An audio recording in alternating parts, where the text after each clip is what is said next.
Moi j'ai essayé de faire un remake de Peau d'âne aussi en primaire, mais ça n'a pas pris.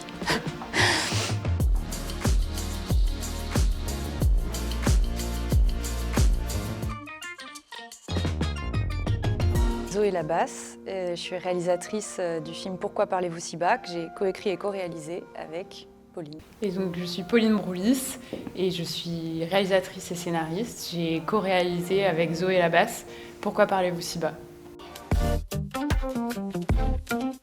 Moi, je sais pas si j'ai eu un déclic pour me lancer, mais ce qui m'a donné envie de faire du cinéma, c'est quand j'étais petite et que je suis allée au festival de Sarlat avec ma classe et où j'ai découvert tout l'univers du cinéma. Ça s'est fait progressivement. J'écrivais beaucoup d'histoires quand j'étais petite et au collège, je les racontais à mes amis. Et un jour, je me suis dit que ces histoires, c'était pas juste des histoires, c'était des films. Et voilà. Pourquoi parlez-vous si bas? Ça se passe au XVIe siècle, en plein été, dans la maison d'un riche marchand de tissus qui fait vivre un enfer à sa jeune épouse parce qu'il est obsédé par l'idée d'avoir un héritier. Et du coup, sa femme de chambre décide d'agir et elle s'allie aux autres domestiques en secret pour la sauver.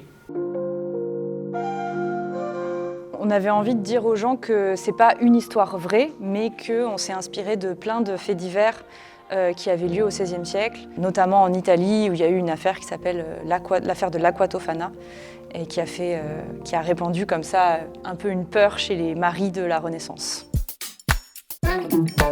Sororité, suspense et secret.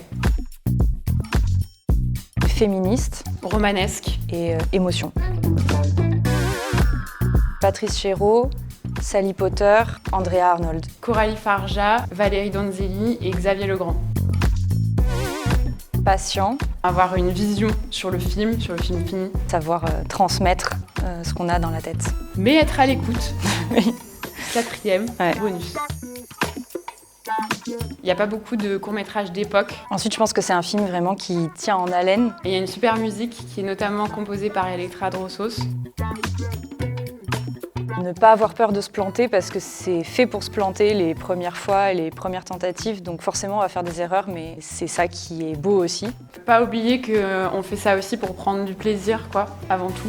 Avoir confiance en soi et en notre intuition. Il faut que les régions continuent de financer le court-métrage. En ce moment, c'est un peu menacé, mais c'est vraiment important. Le court-métrage, ça permet aux jeunes réalisateurs d'apprendre, d'expérimenter. Et c'est aussi des contenus qui sont moins normés et moins aseptisés que le domaine du long-métrage. Donc c'est important que ces contenus puissent exister au-delà de toute question économique. La fête du court-métrage, c'est du 25 au 31 mars, partout près de chez vous.